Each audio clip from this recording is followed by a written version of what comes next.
Dim the lights, get comfortable, and allow your mind to drift back through the mists of time. Tonight, you'll experience life as a Viking shield maiden, a woman warrior whose courage and skill would become the stuff of legend. Close your eyes as we journey to the cold, rugged shores of Scandinavia during the Viking Age, where your story begins. The crackling hearth fire warms your skin as you settle in. Outside, the wind whispers through pine trees, carrying the scent of salt from the fjords. This is your world, a world of honor, battle, and destiny. A world where some women chose to take up arms alongside men, defying expectations, and carving their names into the sagas of their people. What if you had been born beneath the watchful eyes of the Norse gods, destined to wield shield and sword rather than distaff and loom?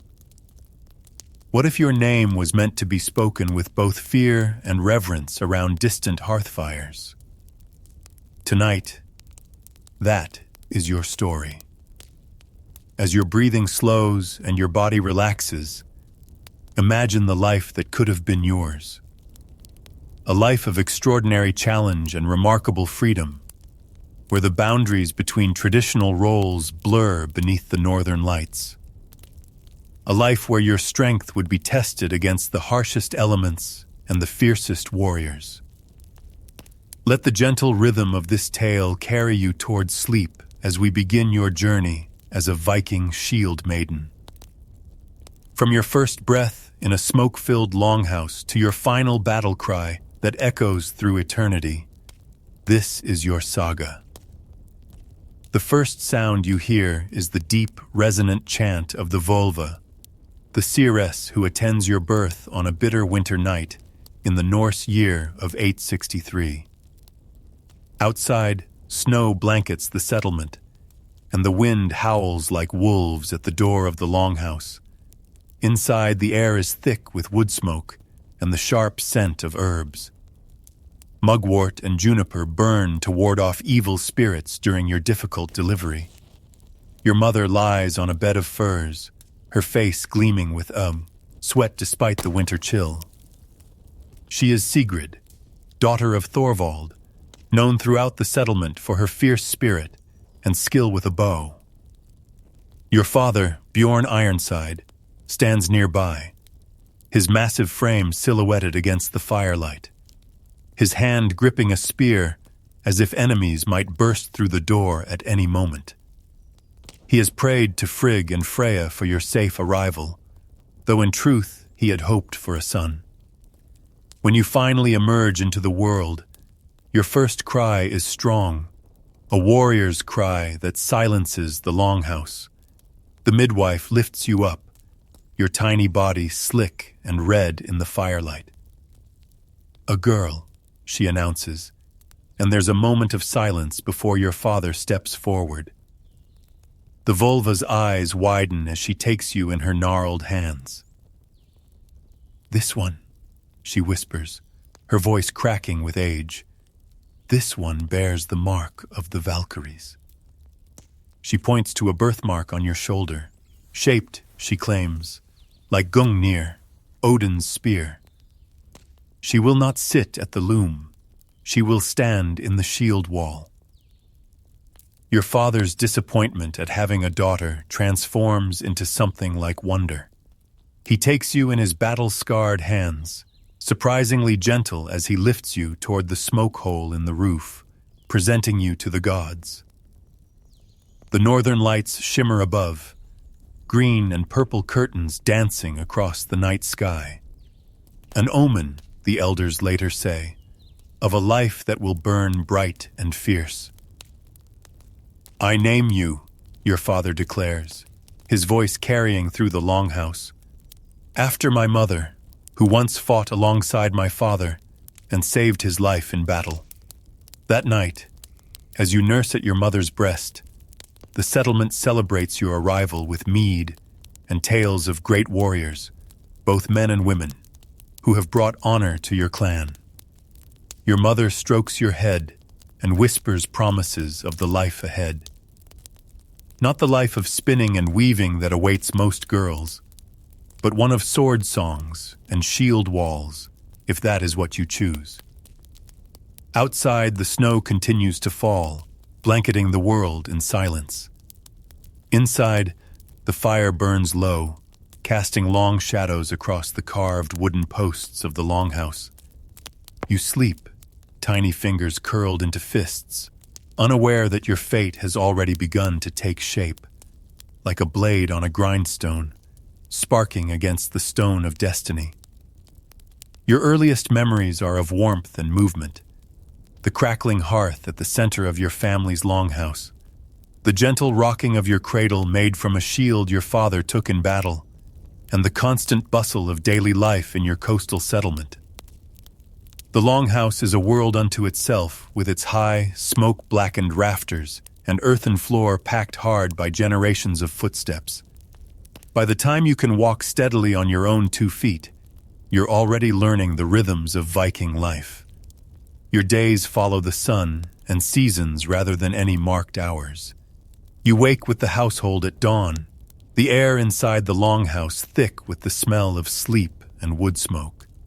Your mother stirs the embers of the central hearth while your father and older brothers prepare for the day's work, fishing, farming, or raiding, depending on the season. Unlike other girls your age who are already being taught to card wool and help with cooking, you find yourself drawn to the weapons rack near your father's high seat. One morning, when you're barely 5 winters old, your father catches you struggling to lift his sword, a magnificent piece of pattern-welded steel, nearly as long as you are tall. Instead of scolding you, he laughs, a sound like distant thunder, and kneels beside you. "Too heavy for you yet, little Valkyrie," he says, using the nickname that has stuck since your birth. But not forever. He places a small wooden knife in your hand instead, your first weapon, carved from ashwood and polished smooth. Your mother watches this exchange with a mixture of pride and concern etched on her face. That night, as she combs your hair before bed, long, wild strands the color of wheat fields in autumn, she tells you stories. Not just the usual tales of gods and giants that all children hear, but specifically of shield maidens and warrior women. Hervor, who claimed her father's cursed sword. Lagertha, who fought alongside the legendary Ragnar, and others whose names are spoken with respect around the fires. There have always been women who choose the path of the warrior, she tells you, her fingers gentle in your hair despite the calluses from bow and blade. It is not an easy path, but it is there for those with the will to walk it. Daily life in your settlement is a blend of hard work and simple pleasures. You learn to swim in the cold fjord waters almost before you can walk properly, your small body quickly adapting to the shock of the chill. You help gather eggs from the chickens that scratch in the dirt around the settlement, learn which wild berries are safe to eat, and watch carefully as the adults prepare food, repair tools, and craft the necessities of life. Your toys are simple: carved wooden animals, dolls made from twisted straw, and small boats that you float in puddles while imagining great voyages across the sea. But unlike many girls, you also treasure your wooden weapons. The knife your father gave you, a small shield painted with your family symbols, and a blunt wooden sword that your oldest brother carved for you on your 6th birthday. Winter nights are for stories and learning, as snow piles high outside and the wind moans through the settlement. Your family gathers around the hearth. Your father and his friends boast of battles and raids, their voices growing louder with each horn of mead. Your mother and the other women work wool into thread by the light of fish oil lamps, their fingers never idle. You sit, eyes wide, absorbing everything: the runes carved into posts and tools, the songs of heroes, the practical knowledge passed down through generations. One night when you're 7 winters old, a skald, a traveling poet, visits your settlement. His face is weathered like old leather, and his fingers dance across his harp strings like spirits. He sings of a shield maiden who fought so fiercely that Odin himself came to watch her battle, disguised as a one-eyed old man. When he finishes, his rheumy eyes find you in the crowd. "There sits another such warrior," he says, pointing a gnarled finger at you. "I see the weave of your fate, little one. You will carry shield and sword to distant shores." The adults laugh. It's common for skalds to make such pronouncements to please their hosts, but something in his steady gaze makes you believe him. That night, you dream of ravens circling overhead and the clash of steel against steel. Your childhood is not all dreams of glory, however. You learn early that Viking life is harsh. During your 8th winter, famine grips your settlement after a poor harvest. You know hunger for the first time, the constant, gnawing emptiness that makes even sleep difficult. You watch as the elderly and very young grow thin and weak. Some do not survive to see spring. When the ice finally retreats and the first fishing boats return heavy with cod, you understand something essential about your people. Survival requires strength, yes, but also community. Everyone has a role to play, and those who cannot contribute in traditional ways must find other paths. This lesson settles into your bones alongside the knowledge of runes and sagas, a foundation for the woman warrior you will become. Your formal training begins in your 9th summer, though in truth you've been preparing for this moment since you could first lift your wooden knife. The morning is bright, the air carrying the scent of salt and pine as your father leads you to a clearing beyond the settlement's edge where the older boys train. Heads turn as you approach, curious eyes taking in the sight of a girl joining their ranks. Your father silences their murmurs with a single raised hand. "My daughter will train with the sword," he announces, his voice brooking no argument. "She bears the mark of the Valkyries. The Volva has seen her path. The weapons master, old Håkon One-Eye, studies you with his remaining eye. The other lost long ago to an axe with its own story." After a long moment, he nods once, a sharp gesture like the strike of a hawk. "We begin with stance," he says, as if it's the most natural thing in the world to train a girl alongside the boys. "Before you learn to kill, you must learn not to fall." Your first day of training leaves you aching in places you didn't know could ache. Your palms blister from gripping the wooden practice sword. Your legs tremble from holding the proper stance for hours, and your arms feel as heavy as stone. But something has awakened inside you, a fierce joy that burns brighter than the pain. That night you fall asleep, still clutching your practice sword, your dreams filled with the rhythmic patterns Håkon taught you. High guard, middle guard, low guard, strike, block, step. Days blend into weeks, weeks into months. You rise before dawn to run along the fjord's edge, strengthening your legs and lungs. You carry buckets of water up the steep path to the settlement, building the strength in your arms and back that you'll need to wield shield and sword together.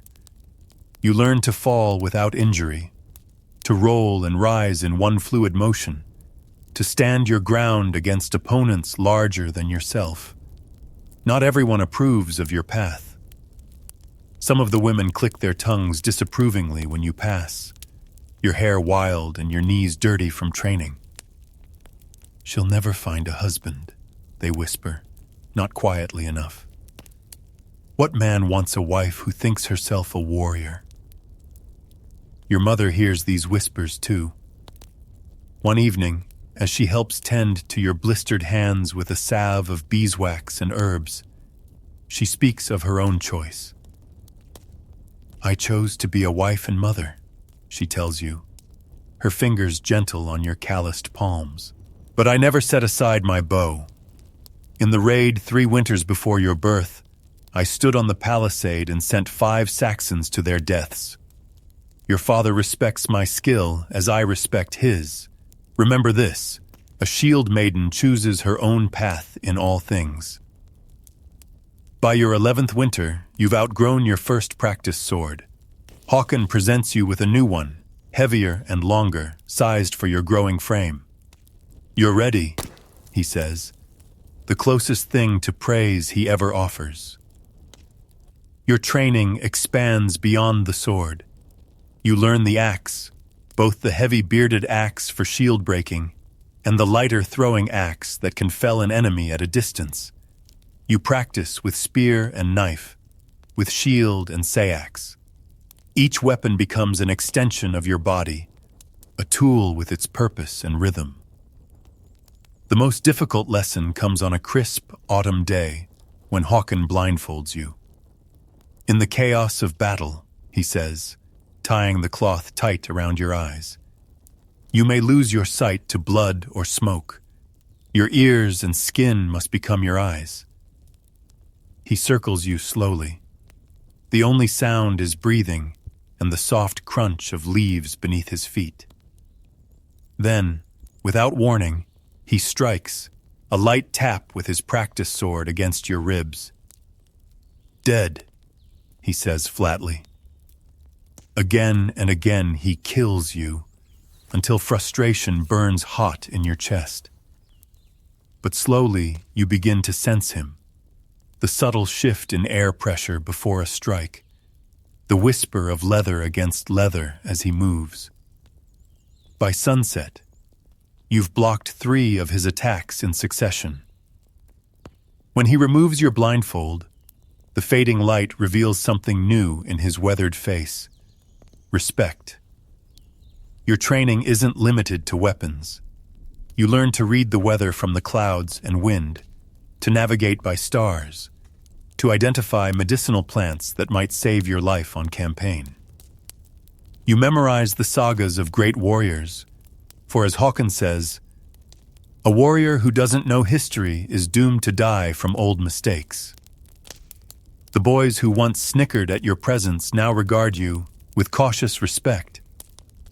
You can hold your own against most of them, and those you can't yet defeat, you study carefully, learning their patterns and weaknesses. One boy in particular, Leif, the shipbuilder's son, becomes both your fiercest competitor and closest friend. 2 years older and a head taller, he never holds back in your training bouts, which you appreciate more than any false courtesy. "When we're grown," he tells you one day, after knocking you into the dirt for the 3rd time, "we'll go raiding together. The skalds will sing of us." He helps you to your feet, and you immediately sweep his legs from under him, sending him sprawling. "Yes," you agree, standing over him with your practice sword at his throat, "but they'll sing of me first." His laughter rings out, genuine and warm, and you feel a different kind of warmth bloom in your chest. The first stirrings of a complication you hadn't considered in your warrior's path. By your 12th year, your father deems you ready for your first real weapon. The smith has been working in secret for weeks, and when you enter his forge, the heat and sulfur smell enveloping you like a blanket, he presents you with a sayax, a single-edged knife, smaller than a sword, but larger than a common utility blade. The handle is wrapped in leather and set with a small amber bead, and your name is etched in runes along the blade. "A warrior's first true companion," your father says as you test its weight and balance. "May it taste blood only in necessity and honor." That night you sleep with the sayax under your pillow, its presence both a comfort and a promise. You are no longer just a girl with dreams of battle. You are a warrior in training, a shield maiden in the making. And soon, very soon, you will prove your worth. The years between 12 and 15 pass in a blur of intensified training, growing responsibilities, and the first real tests of your resolve.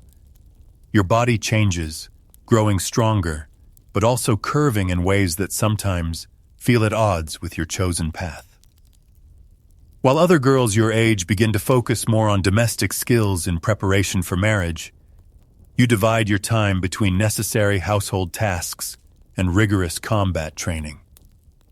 Your mother ensures you don't neglect the practical skills any Viking woman needs: brewing ale, preserving food, basic healing, and yes, even some weaving and sewing.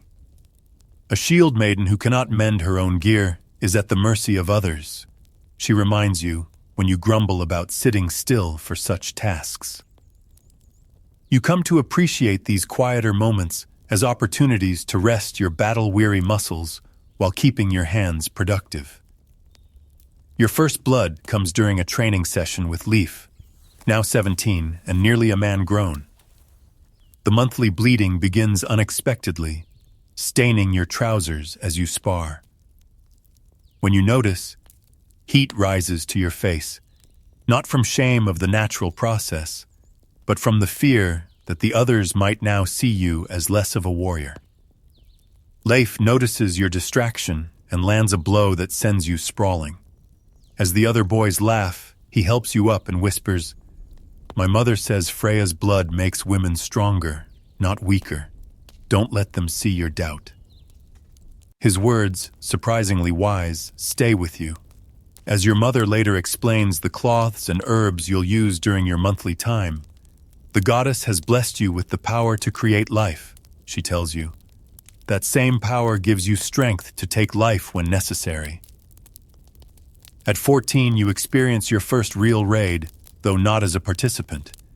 Your father's ships depart at dawn for the eastern lands across the sea, leaving the settlement defended by the very young, the old, and those like you, skilled enough to fight, but not yet deemed ready for a full raid. 3 days after the raiders' departure, a rival clan seizes the opportunity to attack your seemingly vulnerable settlement. You're collecting water from the stream when the warning horns sound. Dropping your buckets, you race, back to find a group of 20 warriors breaking through the settlement's wooden palisade. With your father and most of the men gone, the defense falls to those who remain. Your mother appears beside you, bow already strung, her face set in grim determination. "Stay close," she orders, notching an arrow. "Remember your training." The next hours are a chaos of shouting, smoke, and blood. You fight alongside women who have set aside distaffs for spears, old men who thought their fighting days long past, and boys not yet grown to manhood. Your sayax, until now used only for practice and daily tasks, tastes blood for the first time when a bearded raider corners you between two buildings. Your training takes over. You duck his wild axe swing and drive your blade up under his ribs. His hot blood spills over your hand, and his eyes widen in surprise, perhaps at being killed by a girl before the light leaves them. There is no time to process what you've done. The battle continues until the attackers, finding your settlement far better defended than they expected, retreat with their wounded. When it's over, you help tend to your own wounded and gather the dead. That night, you sit alone by the shore, scrubbing your sayax and your hands clean in the cold, salt water, trying to reconcile the elation of survival with the sobering weight of taking a life. Your mother finds you there, her own hands raw from the same cleansing ritual. Without words, she sits beside you, her shoulder against yours, and together you watch the stars emerge above the dark water. You understand then that this silent communion is part of a warrior's life too, the quiet reckoning that follows battle's chaos. When your father's ships return, laden with trade goods and plunder, the tale of the settlement's defense greets him. That night, at the feast celebrating both the successful raid and the settlement's victory, he raises a horn of mead to those who fought. "My daughter," he announces to the gathered clan, his voice swelling with pride, "has blooded her blade in defense of our home. She has proven herself a true shield maiden." The traditional coming-of-age ceremony for a shield maiden is both similar to and different from that of male warriors. In your 15th summer, you undergo the rituals that will mark your transition from girl to woman warrior. For 3 days, you fast in the small stone sweat lodge at the settlement's edge, purifying your body and communing with the gods. The vulva attends you, burning herbs that send your mind spinning into visions. Ravens circling a distant battlefield, the flash of sunlight on water, a shield splintering beneath your axe. Whether these are glimpses of your future or merely hallucinations from hunger and heat, you cannot say. On the 4th day, weak but spiritually awakened, you're led to the sacred grove where the ceremonial tattoos will be applied. The pain of the bone needle driving ink beneath your skin is intense, but you do not cry out as the symbols of protection and strength take form on your forearms. Knotwork patterns interwoven with runes, invoking Thor's protection and Freya's fierce aspect. These marks will identify you as a warrior to all who see them, a permanent declaration of your chosen path. The final part of the ceremony takes place before the entire settlement. Dressed in your finest clothes, your new tattoos gleaming with healing salve, you kneel before the clan's leader, your father, as he presents you with your first true sword. Not the practice weapons of childhood or the sayax you've carried these past years, but a proper warrior's blade, pattern-welded steel with a hilt wrapped in leather and set with a small piece of amber. "Rise, shield maiden," your father intones, using your formal title for the first time. "May your arm be strong, your eye clear, and your heart fierce. May you bring honor to our clan in battle and wisdom to our councils in peace." As you stand, sword in hand, the settlement erupts in cheers and the pounding of shields. You are no longer a girl playing at war. You are a shield maiden, a warrior woman of the North, ready to make your mark upon the world. That night, as the celebration continues around you, Leif finds you at the edge of the firelight. Now 19, he has already been in 2 raids and wears a gold arm ring marking his status as a proven warrior. He studies your new sword and tattoos with appreciation. "It suits you," he says simply. Then, more quietly, "My father's building a new ship. When it's finished in the spring, I'll be sailing with the first raid to the Western Islands. I've asked that you be considered for the crew." Your heart quickens at his words. The Western Islands, your first real raid, your chance to prove yourself beyond the boundaries of your settlement. You meet his gaze, noting how the firelight catches in his beard, fuller now than the wispy growth of earlier years. "Thank you," you say, meaning it deeply. In a world where many still doubt a woman's place in the shield wall, his support has never wavered. He nods once, then rejoins the celebration, leaving you to contemplate the horizon that awaits you when the spring winds return. You are 15, a woman grown by the reckoning of your people, a shield maiden recognized by oath and ritual. Your childhood is behind you. Ahead lies the open sea, distant shores, and the clash of steel that will forge your legend. The winter passes slowly, each day spent in preparation for the spring raid. You train harder than ever before, determined to prove yourself worthy of the place Leif has secured for you on the crew. Your sword becomes an extension of your arm, your shield a trusted companion. You run along the frozen shoreline each morning, building endurance for the battles to come, and spend evenings studying maps drawn on scraped calfskin, memorizing coastlines and river mouths. When the ice finally retreats from the fjord and the first migratory birds return, the shipbuilder declares the new vessel ready. She is beautiful, 70 feet of oak and pine, her prow carved into a snarling dragon's head, her sides lined with overlapping shields. She is named Vogskurder, Wave Cutter, and watching her slide into the water for the first time, you feel a tightening in your chest. This ship will carry you to your destiny. The day before departure, you make offerings at the small shrine to Njord, god of the sea and sailing, and to Tyr, god of warriors. Your mother helps you pack your sea chest with spare clothes, your healing kit of herbs and bandages, and the small wooden amulet of Thor's hammer she carved for you as a child. That night, unable to sleep with excitement, you sit by the dying embers of the hearth, running a whetstone along your sword's edge until it gleams in the low light.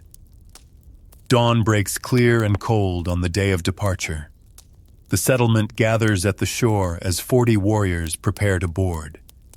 You're the only woman among them, and though this isn't unheard of, it's just uncommon enough to draw glances.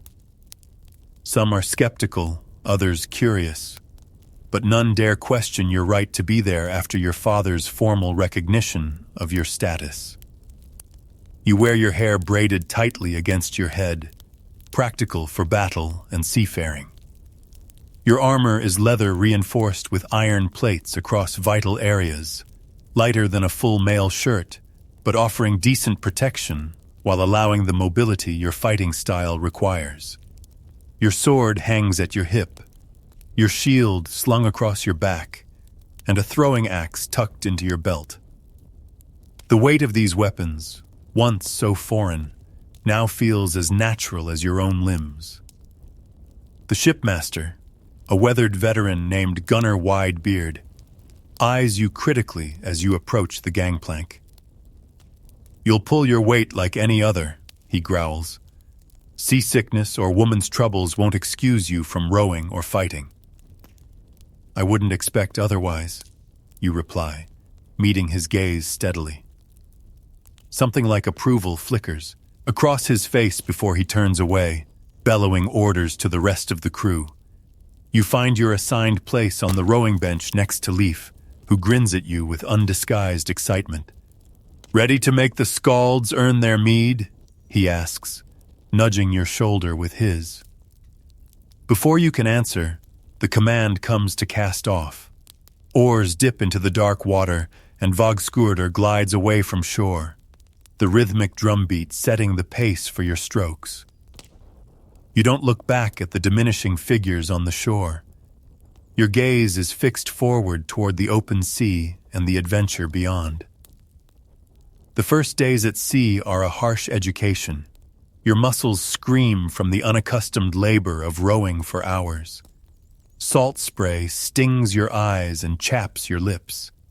At night, you sleep fitfully on the hard deck, wrapped in your cloak against the biting wind. But gradually, your body adapts. You find the rhythm of shipboard life, rowing, resting, helping prepare the simple meals of dried meat and hard bread, taking your turn at watch. The crew's initial skepticism about your presence fades as they see your willingness to work without complaint and your skill during the daily weapons practice Gunnar insists upon. "Idle blades grow dull," he reminds everyone, "and dull blades make shallow graves." On the 6th day, the lookout spots land. The Western Islands, home to monasteries rich with gold and silver, defended by monks who believe their god will protect them. As Vagskurdur approaches the rocky coastline, Gunnar gathers the crew. "We strike at dawn," he announces, pointing to a small bay near a stone building supple on the headland. "They'll have seen our sail by now, but they have few weapons and less skill. Remember, take the valuables first, captives second. Any man who wastes time on rape before the wealth is secured answers to me." That night, you can barely contain your nervous energy. This is what you've trained for since childhood, your first true test as a shield maiden. Leif finds you at the prow, staring at the distant pinpricks of light from the monastery. "Worried?" he asks quietly. "No," you lie, then amend. "Yes, not about the fighting. About failing, freezing, shaming myself and my family." He nods, understanding without judgment. "Before my first raid, I vomited over the side until there was nothing left in me. Then I killed 3 men the next day." He places a hand on your shoulder, warm and steady. "You won't freeze. You're the fiercest warrior I know, man or woman." His confidence steadies you. You spend the remaining hours before dawn checking your weapons and armor, running through the fighting forms in your mind, and offering a silent prayer to Freya, asking not for safety, but for courage. The attack comes with the first light of day. Vagskurdur beaches with a jarring thud, and the war cry goes up, a wall of sound designed to strike fear into your enemies' hearts. You find yourself roaring along with the others as you leap into the shallow water, shield raised, sword drawn. The cold water shocks your system, fully awakening every sense. Time seems to slow as you charge up the beach toward the monastery, where panicked figures can be seen running for safety. Your first real battle is a blur of sensations. The impact of your shield against a desperate man wielding a farming tool. The surprising weight of your sword as it meets flesh rather than practiced targets. The copper smell of blood mingling with the salt air. The shouts and screams that seem both immediate and distant. Your training takes over, your body moving through the forms drilled into muscle memory through years of practice. You find yourself inside the stone building, where monks in rough woolen robes attempt to hide their treasures. One swings a heavy wooden crucifix at your head. You duck beneath it and strike with the pommel of your sword, knocking him unconscious rather than killing him. A valuable captive will fetch a good price. Another rushes you with surprising courage, a small knife in his hand. This one you cannot spare. Your sword opens his chest before you can even think about it. The battle is over quickly. The monastery yields rich treasures, illuminated books bound in gold-decorated covers, silver chalices and crosses, finely woven tapestries. The surviving monks are bound and gathered for transport back to your homeland as thralls. You stand in the courtyard, blood drying on your armor, breathing hard as the reality of what you've just done settles over you. Gunnar finds you there, his beard splattered with blood, a sack of treasure slung over his shoulder. He studies your face for a moment. "You're first," he asks simply. You nod, unable to find words. "You fought well. Clean your blade before the blood pits it." This practical reminder snaps you back to yourself. You wipe your sword carefully on a piece of cloth torn from a fallen monk's robe, checking the edge for nicks before resheathing it. Only then do you notice the shallow cut on your forearm, received sometime during the fighting without your awareness. Your first battle wound. It will leave a scar to accompany the story. The raid continues down the coast, striking 3 more settlements before turning homeward. With each battle, you grow more confident, more certain in your movements. The fear never entirely disappears. You've seen enough to know that even skilled warriors can fall to bad luck or a moment's inattention. But it transforms from a paralyzing force to a sharpening one, heightening your senses and reflexes. By the time Vogskirder turns her dragon prow toward home, you've earned your place among the crew. Your share of the plunder includes a silver arm ring, 2 captives who will serve as thralls in your family's household, and most precious of all, respect. You've blooded your sword on foreign shores and will return not as a girl playing at being a warrior, but as a proven shield maiden with your first raid behind you. As the familiar coastline of home appears on the horizon, you stand at the prow, the wind tangling your hair, salt crusting your eyebrows. You are changed, harder in some ways, more certain in others. The settlement will celebrate your return with feasting and the sharing of plunder. But you know the greatest treasure you bring back is invisible.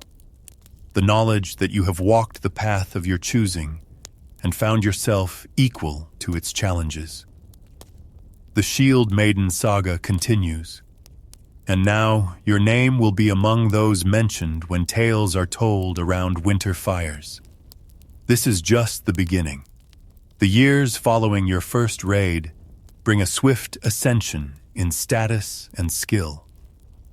Between the ages of 16 and 20, you participate in at least one major expedition each summer, venturing further with each voyage. Your reputation grows with every successful return, every display of courage and cunning in battle, every scar earned and enemy defeated.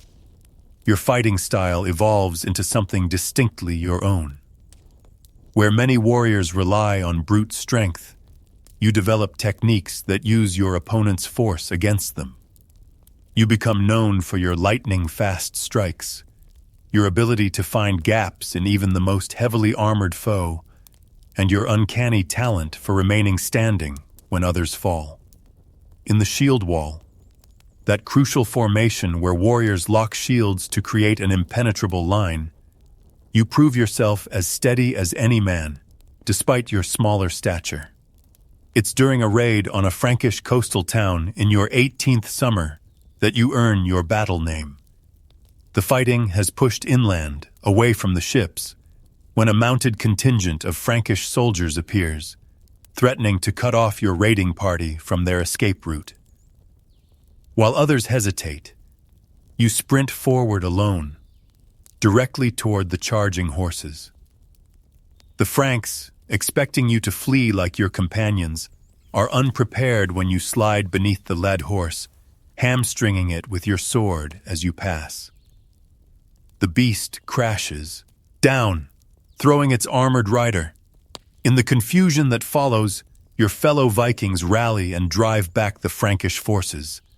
That night, around the victory fires, Gunnar Widebeard raises his horn to you. "Hail the horsefeller," he bellows, and the name sticks, a mark of respect that follows you home and spreads through neighboring settlements. Your prowess brings material rewards as well. By your 20th year, you've accumulated wealth that would be impressive even for a male warrior of similar age. Silver arm rings and brooches, a fine mail shirt taken from a Frankish officer, a necklace of amber and glass beads, land of your own within the settlement, and 2 thralls to work it. Your weapons are no longer merely functional, but things of beauty as well as death. Your sword's hilt now wrapped in silver wire with a pommel set with garnet. Your shield painted with your personal emblem, a raven in flight against a blood-red background. With increasing status comes a voice in the thing, the assembly where free people gather to settle disputes and make decisions affecting the community. At first, some of the older men grumble at a woman, especially one so young, speaking in council. But your measured words and tactical insights, proven effective in multiple campaigns, gradually earn their grudging respect. You become known not just for your fighting skill, but for your strategic mind. The horsefeller sees what others miss, becomes a common phrase when your advice proves sound yet again. Your personal life evolves alongside your warrior's path. Leaf remains your closest friend and most trusted battle companion. The bond forged in childhood training and strengthened through shared combat experiences deepens into something more complex. On a moonlit night, after returning from a particularly successful raid against Pictish settlements, he presents you with a finely crafted knife, its handle carved from whalebone. "I had it made in Hedibito," he tells you, watching your face as you examine the exquisite workmanship. The pattern in the blade matches your arm tattoos. The gift is personal, thoughtful, more than a simple token between warriors. That night, beneath the stars on the hillside overlooking the settlement, your relationship transforms from friendship to something more intimate. Yet both of you understand that marriage, at least in the traditional sense, is not part of your immediate future. Your path as a shield maiden comes first. His ambitions as a warrior and future ship captain likewise. Still, a bond is formed, one that accommodates your shared love of freedom and adventure while acknowledging the deeper connection between you. Not all men are as accepting of your chosen role. As your fame grows, so too does the attention from would-be suitors, some who see claiming the famous shield maiden as a prize that would enhance their own status. One such man is Gorm Blacktooth, a warrior from a neighboring settlement with a reputation for cruelty and an ego as vast as the sea. After watching you best 3 men in a friendly weapons competition during a midsummer gathering, he approaches you, his breath heavy with mead. "You fight well for a woman," he says, his tone making the words an insult rather than praise. "But wouldn't you rather bear strong sons than swing a sword? I could give you that life, a proper woman's life." The gathering falls silent, all eyes turning to witness your response. You smile, a cold expression that doesn't reach your eyes. "I already have a proper life," you reply loud enough for all to hear. "One where I choose my own path and my own bed companions. Neither will ever include you, Gorm Blacktooth." His face darkens with rage and humiliation. "No man wants a wife who thinks herself his equal," he spits. "Then it's fortunate I have no interest in being your wife," you counter, turning your back on him. The ultimate dismissal. The incident creates an enemy, but it also cements your reputation as a woman who will not be swayed from her chosen course by either threat or persuasion. In the sagas now told about you around distant hearthfires, this exchange is often recounted, usually with even more cutting remarks attributed to you with each retelling. Your most significant achievement comes in your 21st year, when your settlement's Jarl, recognizing both your tactical mind and your growing influence, appoints you to lead a small raiding party of your own. 5 ships, each with 30 warriors, placed under your command for an expedition to the rich trading posts along the eastern routes. It's an unprecedented honor for one so young, especially a woman, and not all are pleased with the decision. The night before departure, you find Leif waiting at your door, concern etched on his features. "Gorm has been speaking against you," he warns. "He says he'll not follow a woman's orders, even in battle. 3 others from his clan stand with him." You consider this information carefully. Leadership, you've learned, is as much about managing the complex web of loyalties and resentments among your own people as it is about defeating external enemies. Then they needn't come, you reply after a moment. I want only those who choose to follow me. Tell them they're released from this expedition with no shame attached. It's a calculated risk. By offering them a dignified way to withdraw rather than challenging their disrespect directly, you avoid creating a deeper division while still maintaining your authority. By morning, Gorm and one other have taken the offer to stay behind. The other two, perhaps fearing to be associated with such obvious cowardice, present themselves at the ships, faces carefully neutral. The expedition proves enormously successful. Your fleet returns laden with silver from the eastern trading posts, having suffered minimal casualties thanks to your careful planning and bold but calculated risks. The sagas will later tell how you negotiated with Slavic chieftains in their own tongue, an exaggeration. You knew only a few crucial phrases, and how you outwitted a larger force of rival Vikings through clever use of terrain and false signals. Upon your return, even those who doubted your leadership must acknowledge your success. The Jarl honors you with a feast where you're seated at his right hand, a position usually reserved for his most trusted advisors or honored guests. As the Skald composes a verse celebrating your victories on the spot, you realize you've crossed a threshold. You are no longer merely a curiosity, a woman who chose the warrior's path, but a leader whose gender has become secondary to your accomplishments. That night, as celebrations continue around you, you slip away to the quiet shoreline where you began this journey years ago. The same stars wheel overhead, the same waves lap at the rocky beach, but you are transformed. The girl who once dreamed of glory while swinging a wooden sword has become a woman of power and consequence, a shield maiden whose name is spoken with respect throughout the Norse lands. Tomorrow will bring new challenges. There are always more battles to fight, more horizons to cross, more sagas to live. But tonight, you allow yourself a moment of quiet pride in the path you've forged through will and steel and courage. The gods have favored you thus far, and with their continued blessing, your name will echo through the ages alongside the greatest shield maidens of old. The harshest test of a Viking's mettle often comes not in the clash of swords, but in the bitter embrace of winter.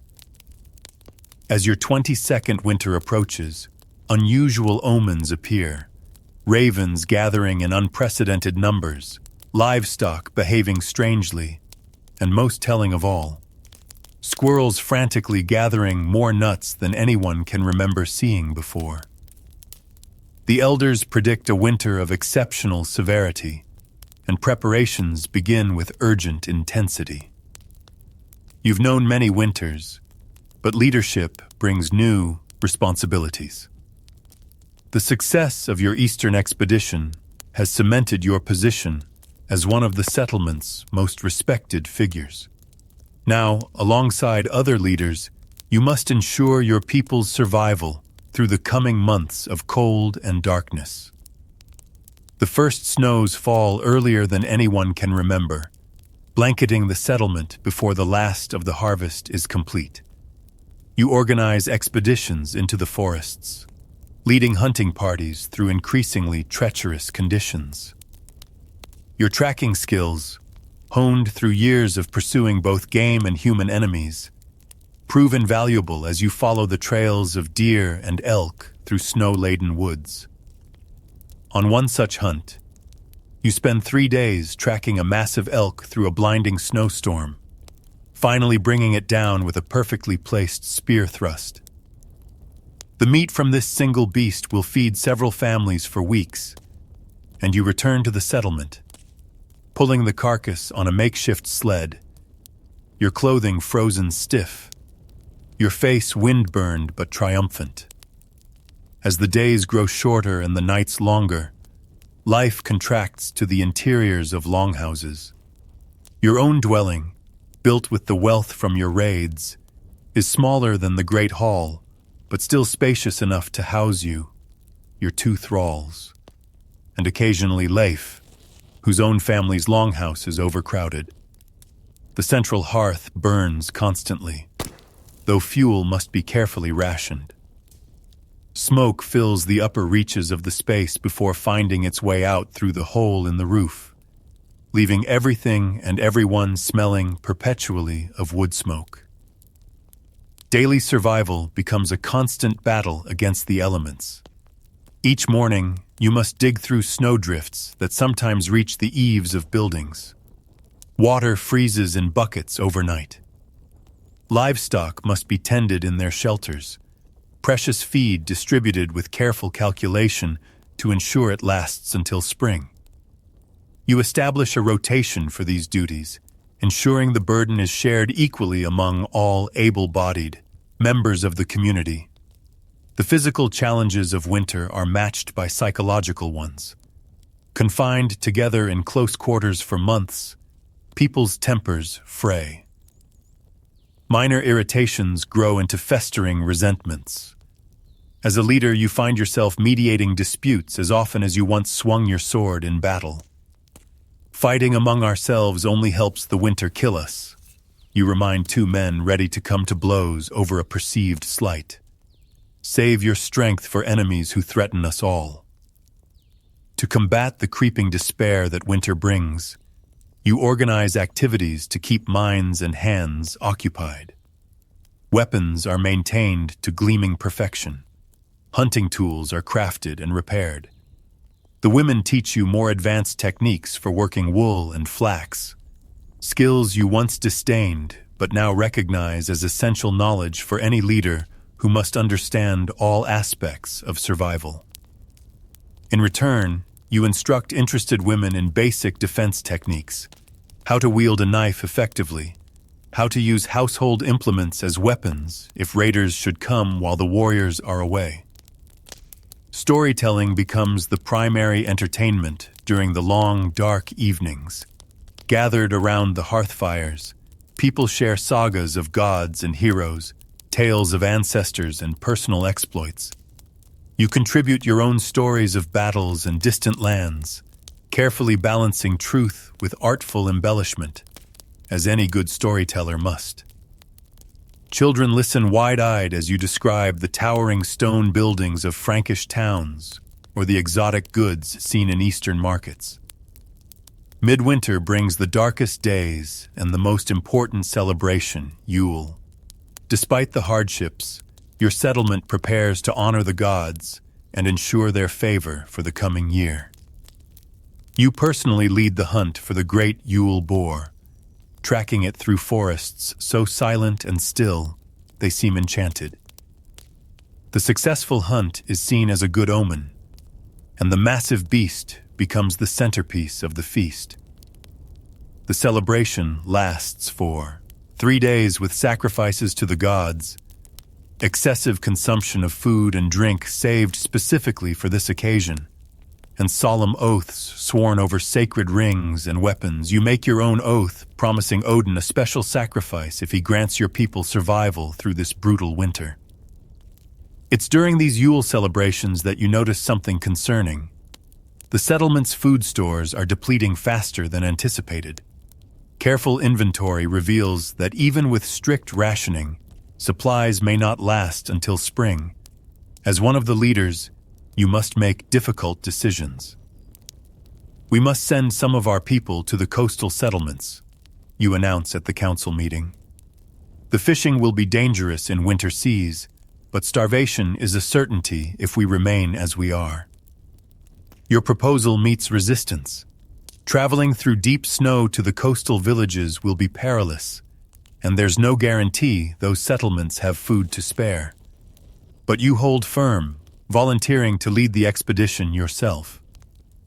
I've navigated worse conditions in raid and battle, you remind them, and I've built goodwill with the coastal jarl through past trading.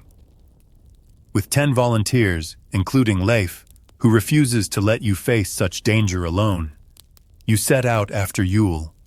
when the days have begun to lengthen again, however imperceptibly. The journey that would take 3 days in summer requires 8 in these conditions. You travel on skis fashioned from pine, pulling sleds loaded with valuable trade goods, amber, furs, and crafted items to exchange for food. The expedition proves as harrowing as expected. One night, huddled in a hastily constructed snow shelter, as a blizzard rages outside, you find yourself questioning your decision. The wind howls like a pack of wolves.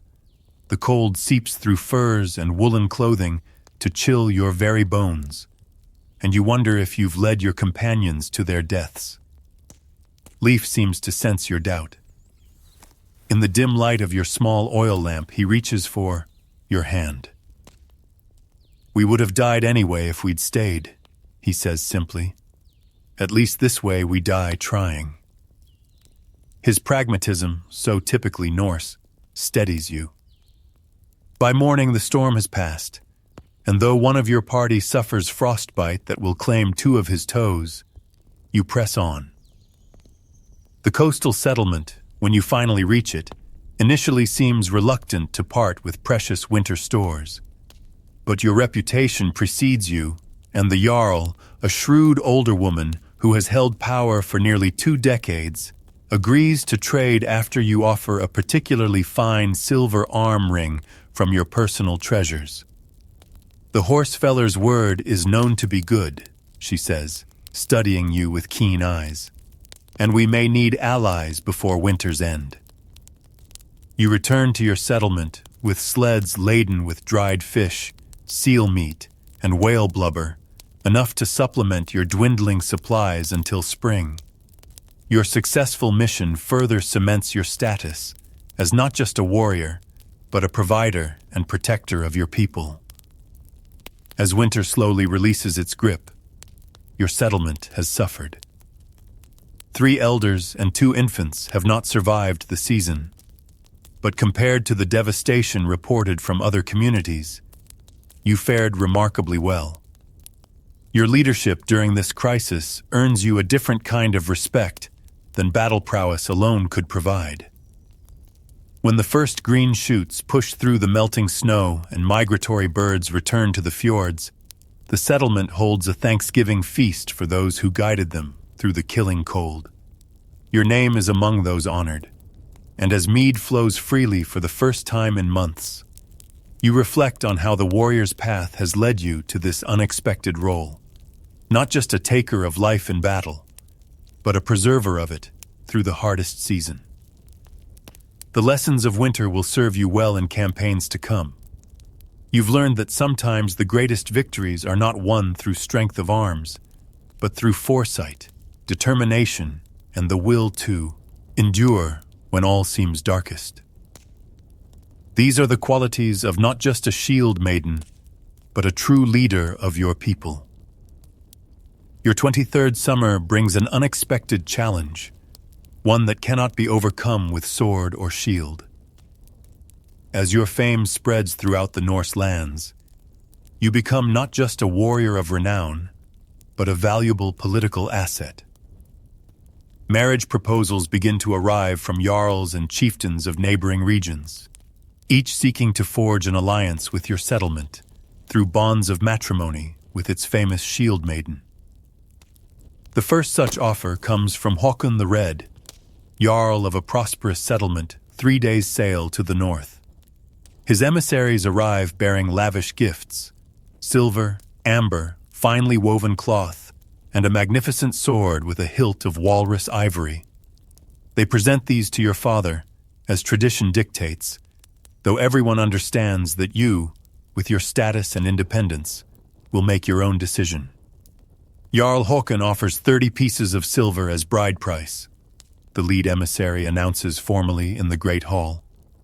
He pledges that you may continue to raid and fight as you choose, that your property will remain your own, and that any children born will carry both his name and yours.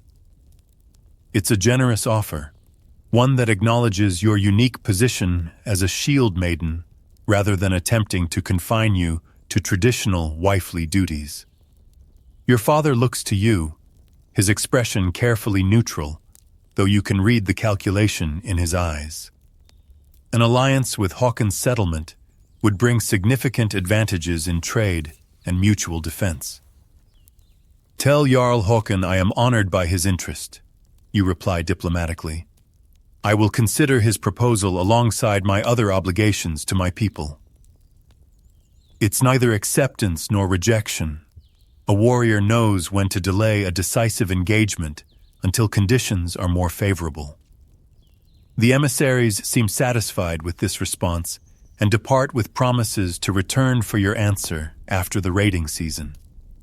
No sooner have Haakon's representatives departed than word arrives of another suitor, Ivar Blackbeard, a notorious Viking leader whose fleet has terrorized coastlines from Francia to the distant southern lands. His reputation for brutality precedes him, though he's also known for the immense wealth he's accumulated through his raids. His proposal comes not through formal emissaries, but is delivered by a skald who performs in your great hall one evening, slipping the marriage offer into a poem celebrating your exploits. The performance ends with Ivar's promise. Join with me, shield maiden, and together we will carve our names so deep in the world's flesh that they will never be forgotten. The offer creates immediate tension within your settlement. Some counsel that an alliance with Ivar would bring protection. His enemies would become your enemies' enemies. Others warn that his ambitions and cruelty would eventually bring destruction down upon you all. You listen to these debates in the Thing with growing frustration, aware that while your martial prowess is respected, you're now being viewed as a political token to be exchanged. Leif watches these proceedings with carefully concealed concern. Your relationship has remained undefined, neither formally pledged to each other nor free to form other attachments. One night, as you walk along the shore discussing the latest marriage proposal, this one from a Danish merchant prince, he finally speaks his mind. You know, I would claim you if I could, he says, skimming a stone across the dark water. But I have neither the wealth nor the political advantage these others offer. The simple honesty of his statement touches you more deeply than all the elaborate proposals and promises from powerful men. Yet you both understand the realities of your world. Marriage is rarely about personal desire alone, especially for those in positions of influence. I haven't accepted any offer, you remind him. Nor do I intend to be claimed by anyone like a prize mare at market. He smiles at that, the tension between you easing. The horsefeller remains untamed, he says, using your battle name with the affectionate teasing only he could get away with. The matter comes to a head when Gorm Blacktooth, your old adversary, who once insulted you at the midsummer gathering, returns with his own proposal. Now the leader of his own settlement, following his father's death, he presents himself with a new arrogance, offering a bride price so extravagant it causes murmurs throughout the great hall. I've come to understand the value of a shield maiden wife, he announces, though his eyes betray his true feelings. Together, our settlements would command respect throughout the Norse lands. You recognize the proposal for what it is, not a genuine desire for alliance, but an attempt to subjugate you, to claim victory over the woman who publicly humiliated him years before. The thought of being bound to such a man, regardless of promises about your continued freedom, turns your stomach. That night, you seek counsel from the one person whose wisdom you trust implicitly, your mother. Though aging now, her mind remains sharp and her understanding of political maneuvering unmatched. You find her weaving by lamplight, her fingers still nimble despite the arthritis that has begun to numb her joints. "You've received proposals from 3 powerful men," she says without looking up from her work. "Each offers advantages to our people. Each would restrict your freedom in different ways. What does your heart tell you?" You explain your predicament, your desire to remain free, and the strategic bind you're in. She nods, unsurprised. "Then you must find a way to decline that doesn't create enemies we cannot afford." Together you craft a response that will preserve both your freedom and your settlement's diplomatic relations. The next day you address the thing yourself, standing tall in your finest clothing, your sword at your hip and your battle honors visible in the tattoos and scars that mark your skin. "I am honored by the attention of such worthy men," you begin, your voice carrying to every corner of the gathering. Each proposal has been considered with the seriousness it deserves. However, before I bind myself in marriage to any man, I have sworn an oath to the gods to complete a quest in their honor. This is not, strictly speaking, a lie. During the terrible winter, you did indeed promise Odin a special sacrifice in exchange for your people's survival. You've simply never specified what form that offering would take. Until this oath is fulfilled, I cannot in good conscience accept any marriage proposal, regardless of its merits. To do so would risk bringing the gods' displeasure upon not just myself, but any household I joined. It's a masterful solution. No Norse leader, however ambitious or arrogant, would willingly invite divine wrath by pressing a marriage alliance that might anger the gods. Religious obligation trumps political expediency in your society. Even Gorm, with obvious reluctance, must accept this explanation. "How long will this quest take?" he asks, suspicion evident in his tone. You meet his gaze steadily. "As long as the gods require. Their timelines are not ours to question." The matter is settled, at least temporarily. The suitors depart, though you've little doubt they'll return eventually. For now, you've maintained both your independence and the complex web of alliances necessary for your settlement's security. A victory as significant as any on the battlefield, though achieved through words rather than weapons. Later, as you share mead with Leaf and watch the sunset paint the fjord in shades of gold and crimson, he raises his horn in a toast. "To the cleverest shield maiden in the 9 worlds," he says, eyes twinkling. "May your quest for the gods take exactly as long as you wish it to." You clink your horn against his, grateful for his understanding and support. The path you've chosen is not an easy one, balancing personal freedom against communal responsibility, martial prowess against political necessity.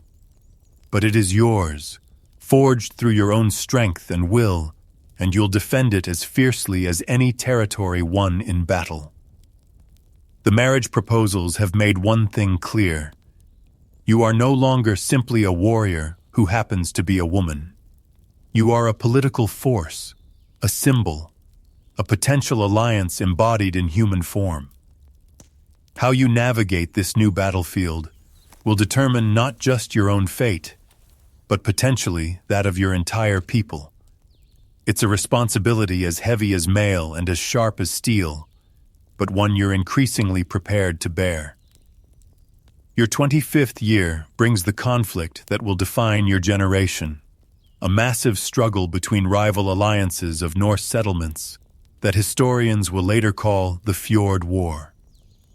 The tensions that have been building for years finally erupt when Ivar Blackbeard's forces attack and destroy a settlement allied with your own. The attack breaks several peace treaties and signals Ivar's intention to dominate the entire coastal region. Word reaches your settlement through a lone survivor who arrives by boat, severely wounded and half dead from exposure. As he's tended to by healers, He gasps out the details of the massacre. How Ivar's forces struck without warning at dawn, killing the warriors, enslaving the women and children, and burning the longhouses to the ground. An emergency thing is called, where your Jarl announces what many have long suspected. Ivar has formed an alliance with several other ambitious leaders, including your old enemy, Gorm Blacktooth. Their combined forces represent the greatest threat your people have faced in living memory. We must form our own alliance, the Jarl declares, or be picked off one by one. Messages are dispatched to friendly settlements, including those led by Håkon the Red, who once sought your hand in marriage. The response is swift. They too have recognized the danger and agree to stand together. Within days, representatives from 7 settlements gather in your great hall to plan their defense and, if possible, a decisive counterattack. During this council of war, you find yourself increasingly at the center of strategic discussions. Your reputation as both a raider and a tactician has spread, and leaders twice your age seek your opinion on battle plans. When debate arises over whether to adopt a defensive posture or launch a preemptive strike against Ivar's forces, all eyes turn to you. You rise slowly, conscious of the weight of the moment. The firelight catches on the silver arm rings that mark your status and the scars that testify to your experience. Ivar expects us to cower behind our walls while he gathers his full strength. You begin, your voice calm but carrying to every corner of the hall. He knows a lengthy siege favors him with his greater numbers and resources, but there is another way. You move to the central fire pit, where a rough map has been sketched in the packed earth of the floor. With the point of your knife, you indicate a narrow fjord where intelligence suggests Ivar's fleet will gather before their main assault. Here is where we strike. Not at his full force, but at his ships, while they are anchored for the night.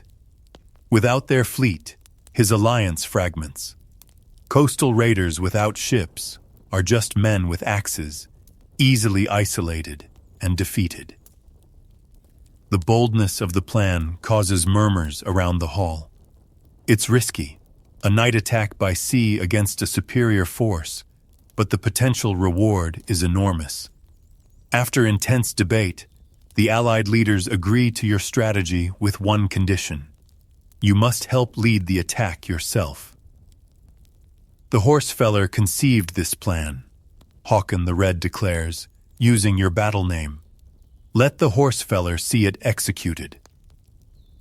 Preparations begin immediately.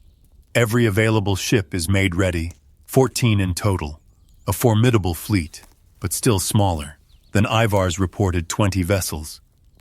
Warriors from all 7 Allied settlements are organized into strike teams, each with specific targets and objectives. You work closely with the ship captains, including Leif, who now commands his own vessel, to ensure everyone understands the complex timing required for the plan to succeed. The night before departure, your mother helps you prepare for battle. As she has done before every major conflict since your first raid, she braids your hair tightly against your head, a practical style that will keep it from your eyes during combat. But this time she weaves thin strips of red cloth through the braids. For luck, she explains, though you both know it's more than that. Red is the color of blood, of sacrifice, of Odin's favor in battle. It marks you as one who may not return. I'll see you at the victory feast, you promise her, trying to keep your tone light despite the heaviness in your chest.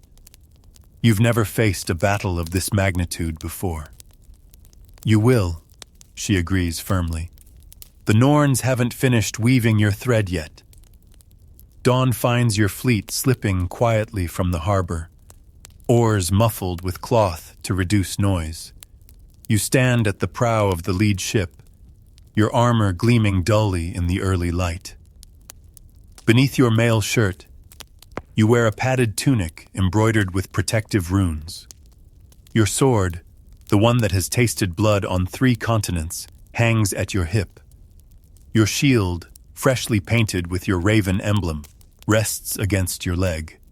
The attack is planned for dusk, when Ivar's sentries will be distracted by the changing of the watch and the preparation of evening meals. As your fleet approaches the designated fjord, scouts in small fishing boats confirm that Ivar's ships are indeed anchored there. 18 vessels visible, with more possibly hidden around the bend of the coastline. You signal for the fleet to hold position in a hidden cove while final preparations are made. Warriors check their weapons one last time. Archers prepare fire arrows, their tips wrapped in oil-soaked rags. Ship captains review their assigned targets. The tension is palpable. Every warrior knows what's at stake. As the sun begins to sink toward the horizon, painting the sky in shades of flame, you give the signal. The fleet moves out, still rowing silently, taking advantage of the deepening shadows along the shoreline. Your ship leads the way, guiding the others toward the unsuspecting enemy. The first fire arrow arcs high into the twilight sky, your signal to attack. Suddenly, the quiet is shattered by the thunderous battle cry of hundreds of warriors. Oars churn the water to foam as your ships surge forward, closing rapidly on Ivar's anchored fleet. Chaos erupts. Fire arrows rain down on the enemy ships, setting sails and deck structures ablaze. Your vessel rams directly into the side of what appears to be Ivar's flagship, the impact nearly throwing you from your feet. With practiced efficiency, your warriors throw grappling hooks to secure the ships together, creating a bridge for boarding. You're among the first to cross, shield raised against the hastily organized defense. The deck beneath your feet is slick with sea spray, and soon with blood, as you cut your way through surprised defenders. Your sword moves with a will of its own, finding gaps in armor, slipping between ribs, severing tendons. Around you, your warriors press forward, driving the enemy back toward the stern. Across the water, you glimpse other battles unfolding. Ships are aflame, warriors locked in desperate combat. The sea itself seeming to boil with violence. The plan is working, but the enemy is recovering from their surprise more quickly than anticipated.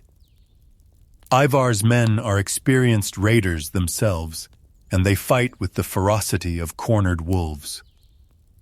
Then you see him, Ivar Blackbeard himself, a mountain of a man wielding a massive axe, rallying his warriors amidships. Your eyes meet across the chaos of battle, and in that moment, you know this confrontation was inevitable. The man who sought to claim you through marriage now faces you as an enemy on the field of battle. You fight your way toward him, cutting down 3 warriors who attempt to block your path. Ivar watches your approach, a grim smile visible through his matted black beard. "The famous shield maiden," he calls as you come within earshot. "You should have accepted my proposal. Now I'll take your head instead of your hand." "You'll find one as difficult to claim as the other," you reply, settling into a fighting stance. The duel that follows becomes the stuff of legend. The towering warlord with his great axe against the shield maiden with her sword and speed. Ivar's first swing would have cleaved you in half if it connected, but you slip aside, letting the axe bite deep into the deck planking. Before he can wrench it free, you strike, your sword drawing first blood across his forearm. He roars in pain and anger, abandoning the embedded axe to draw a sayax from his belt. The fighting becomes close and desperate, a lethal dance across the blood-slicked deck. His greater strength is balanced by your superior speed and technique. For every powerful thrust he makes, you counter with 2 swift cuts. Both of you soon bear multiple wounds, none immediately fatal, but each taking its toll in blood and stamina. The battle around you seems to recede, warriors on both sides giving space to the duel that may determine the war's outcome. Through the haze of exhaustion and pain, you're dimly aware of Leif's voice shouting warnings. Ivar's reinforcements are approaching, cutting their way through your forces to reach their leader. In this moment of distraction, Ivar lands a punishing blow with his shield, sending you staggering backward. You lose your footing on the bloody deck and fall hard, your sword spinning from your grasp. Ivar looms above you, Sayax raised for the killing stroke, triumph in his eyes. But a shield maiden's training never truly ends. As his blade descends, you roll not away but toward him, inside the arc of his swing. The Sayax bites into the deck where your head had been an instant before. Now inside his guard, you draw the small knife concealed in your boot and drive it upward with all your remaining strength, finding the gap beneath his mail where neck meets shoulder. Ivar's eyes widen in shock and pain. He stumbles backward, blood pulsing from the wound in time with his heartbeat. He's not dead. The knife wasn't long enough to reach his heart, but he's grievously wounded. As his men reach him, they abandon the fight to drag their leader to safety, retreating to one of the few ships not yet ablaze. The tide of battle turns decisively with Ivar's fall. Without their leader's driving presence, the enemy's resistance crumbles. By midnight, the victory is complete. 12 of Ivar's ships destroyed or captured, the remainder scattered and fleeing up the coast. The alliance he forged is shattered, its component parts now vulnerable to individual defeat. You stand at the prow of your ship as dawn breaks, watching the smoke rise from burning vessels. Your body is a catalog of pain, a deep cut along your ribs, a gash across your thigh, bruises everywhere, an exhaustion so profound it makes even breathing seem an effort. But you are alive, and you are victorious. The red threads in your braids are now indistinguishable from the blood that has dried there, as if your mother's weaving and your own sacrifice have become one. Word of the victory and your personal defeat of Ivar Blackbeard spreads rapidly throughout the Norse lands. The remaining battles of the Fjord War are almost anticlimactic. Without Ivar's leadership, his allies, including Gorm Blacktooth, who falls in a subsequent battle against Håkon the Red's forces, are defeated piecemeal over the following months. By your 26th year, when peace is formally established at a great thing attended by representatives from all the Typhon Norse settlements, your name has become legendary.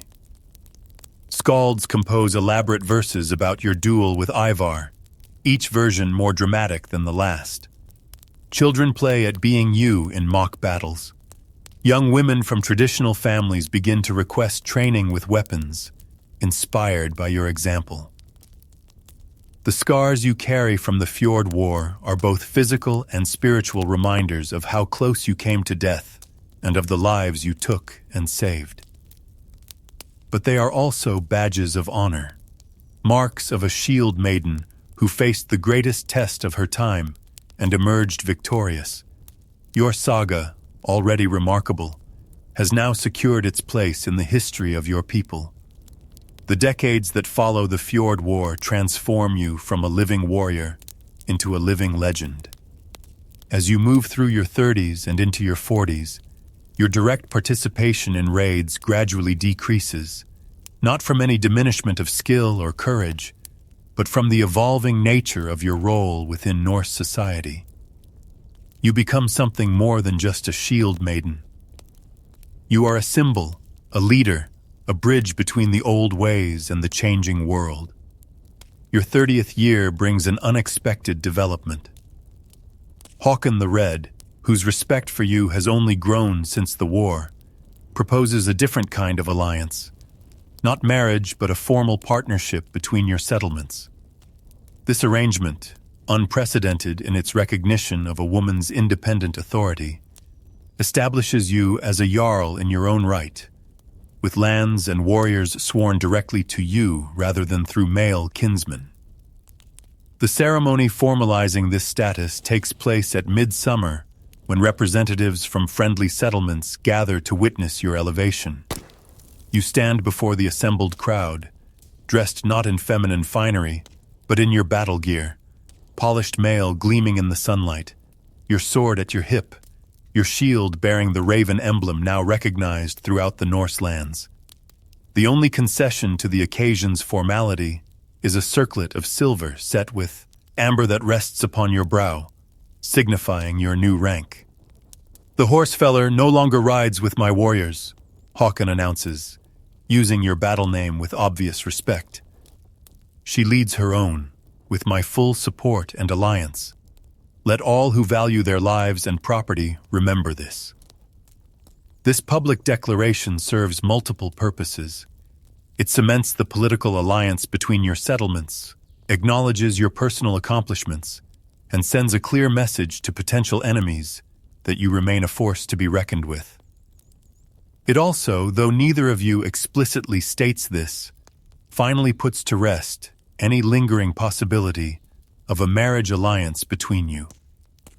Your relationship with Leif evolves as well. Though you never formalize your union through traditional marriage, both of you valuing the freedom and flexibility of your arrangement, your partnership deepens with the passing years. He continues to captain his own ship, sometimes raiding independently, sometimes coordinating with your forces. When in the settlement, he shares your hearth and bed without ceremony or explanation needed. Children never come. Whether from the physical toll of your warrior's life on your body or simply the will of the gods, you cannot say. But you find yourself surprisingly at peace with this reality. Some women birth children, your mother once told you. Others birth legends. The gods rarely grant both. As your fourth decade begins, a new threat emerges on the horizon. Not rival Vikings, but the spreading influence of the White Christ from the south.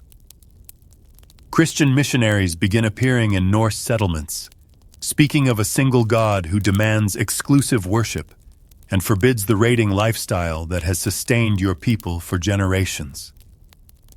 Some settlements, particularly those with extensive trading contacts with Christian lands, begin to convert. Others resist violently, killing missionaries and doubling down on traditional practices. You find yourself in the complex position of navigating this religious and cultural shift. Unlike some of the older jarls who reject Christianity outright as a threat to the Norse way of life, you take a more measured approach.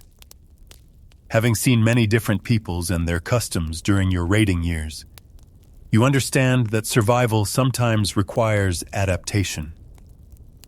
We've always taken what is useful from those we encounter, you argue in council meetings. Their gold, their techniques, their crops. Why not consider what might be useful in their beliefs as well, without surrendering our own strengths? This pragmatic stance, neither embracing conversion nor rejecting all contact with Christian influences, becomes your political hallmark in later years. Under your leadership, your settlement maintains its martial traditions while establishing more stable trading relationships with Christian territories, a balance that brings prosperity without complete cultural capitulation. Your personal fame continues to grow, spreading even beyond Norse territories. Traders from distant lands arrive specifically seeking an audience with the legendary Shield Maiden. A Byzantine merchant presents you with a finely crafted glass vessel, claiming that tales of your duel with Ivar Blackbeard have reached even the emperor's court.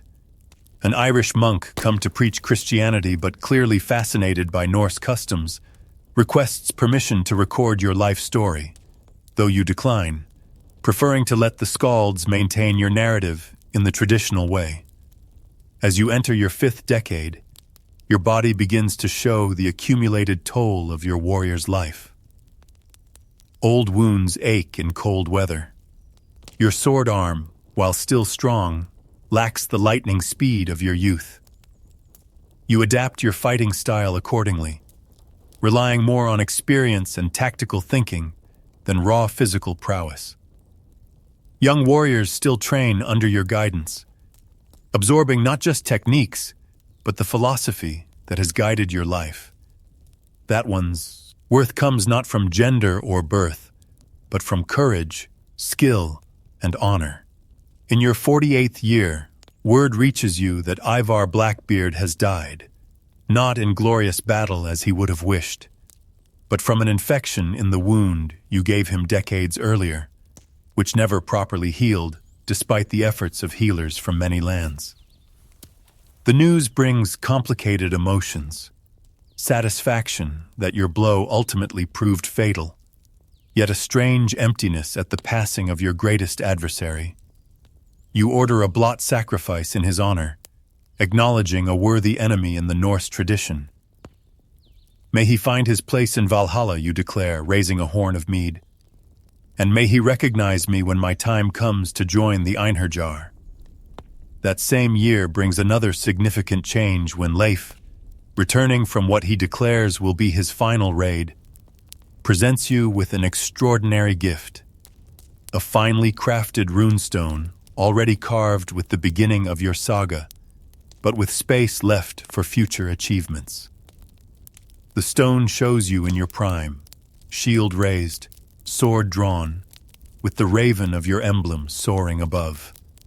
The accompanying runes tell of your birth under the Valkyrie sign, your early battles, your duel with Ivar, and your leadership during the Fjord War. So your name will live forever, Leif says simply, his hair and beard now more silver than gold, his face weathered by decades at sea, even when we feast in Odin's hall. The runestone is erected at the crossroads near your settlement, where travelers from all directions will see it, and perhaps ask for the full tale of the shield maiden whose image it bears. It becomes a local landmark, with parents bringing children to touch the carved figure for luck before their first weapons training. As you move through your 50s, you gradually transition from active warrior to elder statesman and advisor. Your counsel is sought not just in matters of war, but in trade negotiations, dispute resolutions, and increasingly in navigating the complex relationship between Norse traditions and the encroaching Christian world. You become known as much for your wisdom as for your former battle prowess, a development that amuses you considering how you once valued only martial skills. On the eve of your 60th year, an age few warriors of your generation have reached, a great feast is held in your honor. Warriors who once fought alongside you, now gray and scarred, travel from distant settlements to pay tribute. Skalds perform elaborate compositions detailing your exploits, some accurate, others wildly exaggerated, all contributing to the legend that has outgrown the woman. Young shield maidens who have followed the path you pioneered present themselves to you for blessing, their eyes shining with the same fire that once burned in yours.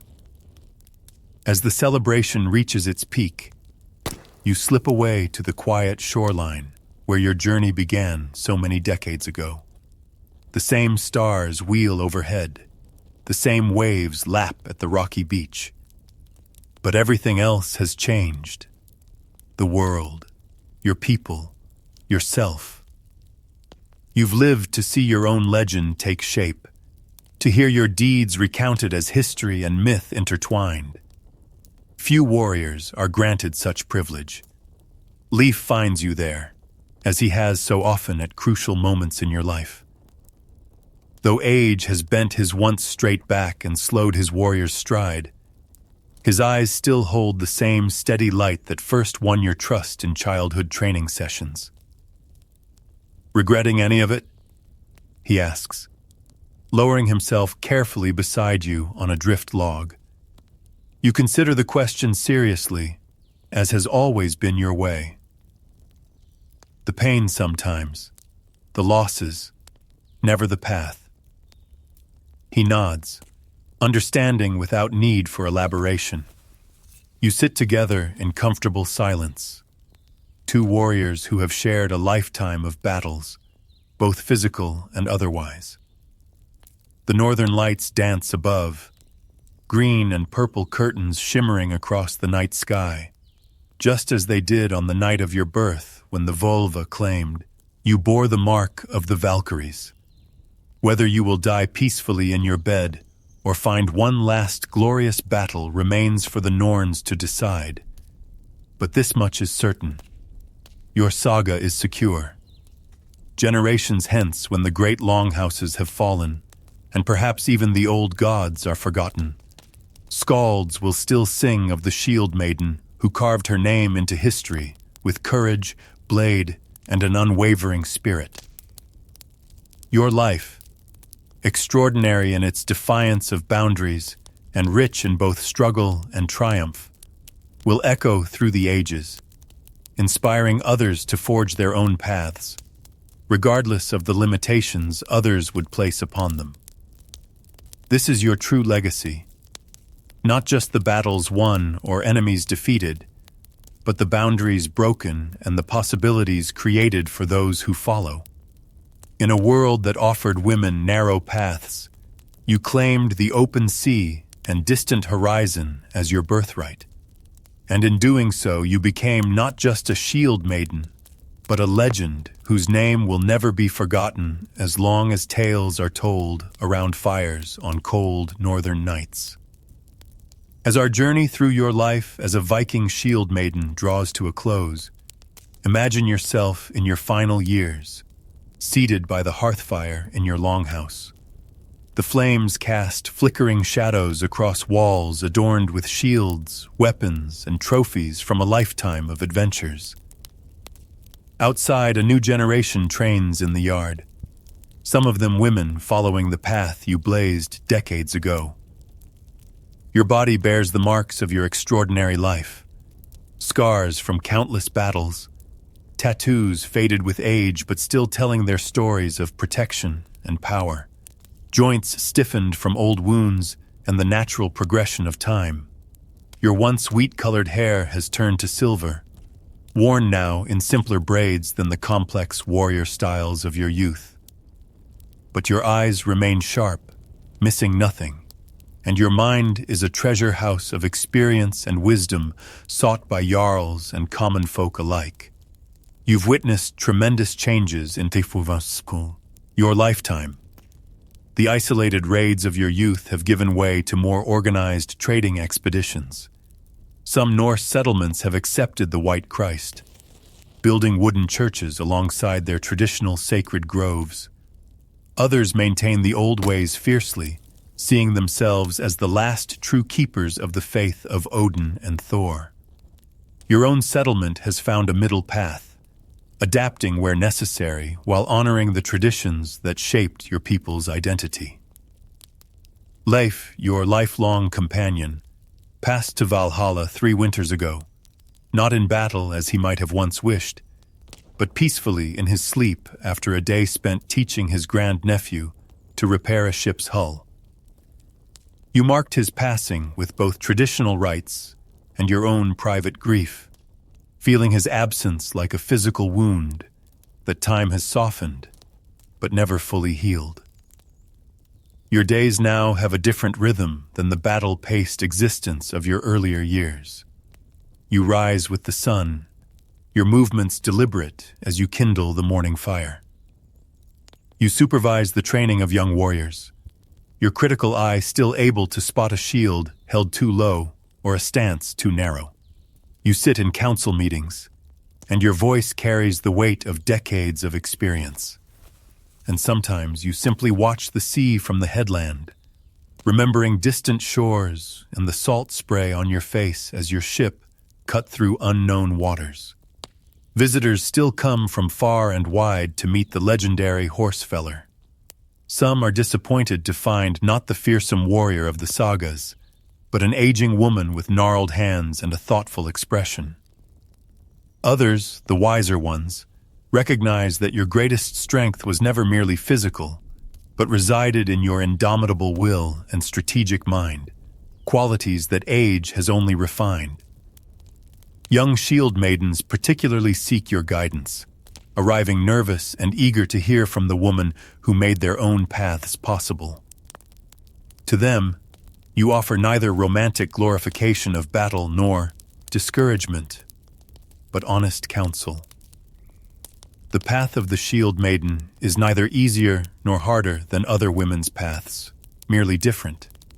You will bleed, but from wounds of your choosing.